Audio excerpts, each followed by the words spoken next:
Okay, so motion as we know, सबसे पहला चीज जो मोशन के बारे में अपने को मालूम होना चाहिए, that motion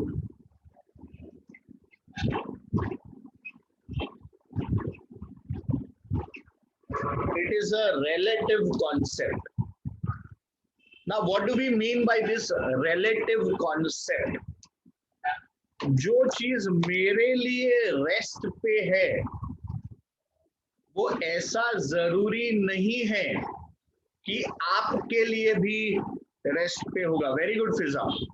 so motion is relative, मतलब it is comparison, correct. So that comparison is done with something known as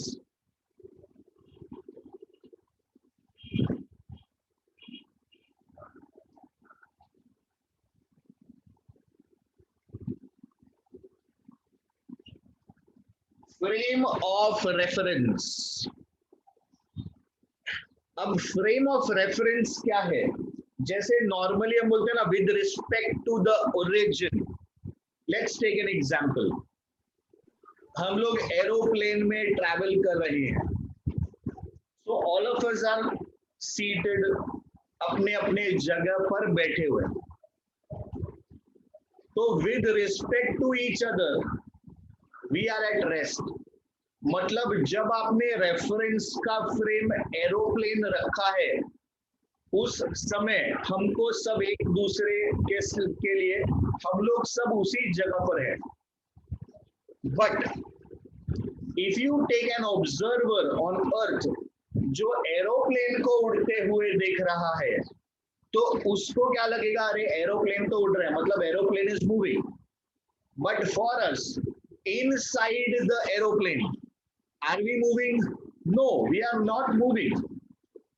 और एक छोटा सा example, all of us know that earth is revolving, earth is rotating, but क्या हमको feeling आता है कि हम रोटेट हो रहे हैं या हम रिवॉल्व हो रहे हैं? नहीं, क्योंकि हमारा स्पीड वही है जो अर्थ का स्पीड है. So with respect to earth we are stationary. But तुरंत जब हमको कोई गाड़ी में जाता हुआ दिखता है तो तुरंत पता चलता है, अच्छा he is moving. Now the frame of reference has changed. तो ये जो आपका मोशन है, ये पूरा का पूरा फ्रेम ऑफ रेफरेंस से रिलेटेड एस्पेक्ट.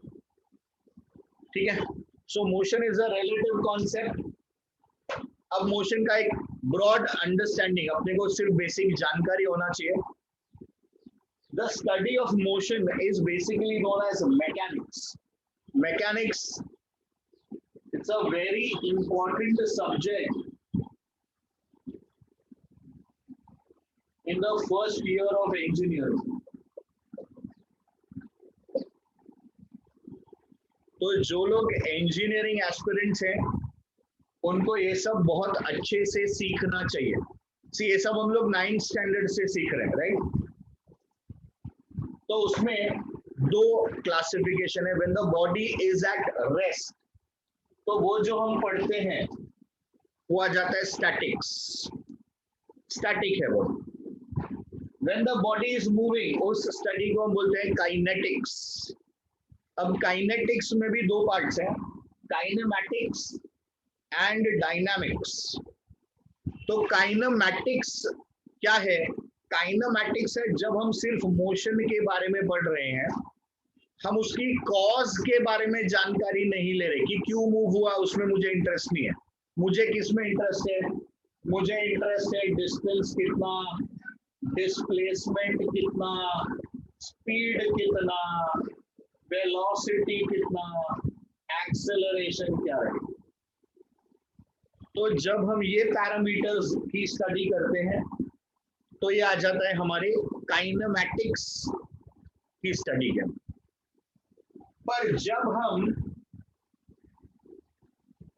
कॉज की भी जानकारी ले लेते हैं कि मोशन का रीजन क्या है, इस मोशन का कॉज क्या है, तो उस स्टडी को हम बोलते हैं डायनामिक्स. अब डायनामिक्स में हम क्या पढ़ते हैं? तो डायनामिक्स में हम पढ़ते हैं फोर्स, क्योंकि यही मूवमेंट का सबसे बड़ा रीजन है। पुश और पुल इज योर फोर्स। तो इसमें आप फोर्स पढ़ते हो, मोमेंटम, वर्क, एनर्जी, पावर, तो ये सारे पैरामीटर्स हम डायनामिक्स में पढ़ते हैं। Now what is the difference in CBSE and state board? CBSE में ये सब अलग अलग करके दिया, तो काइनेमैटिक्स अलग पार्ट है, work energy, laws of motion अलग चैप्टर है, वर्क एनर्जी पावर अलग चैप्टर है।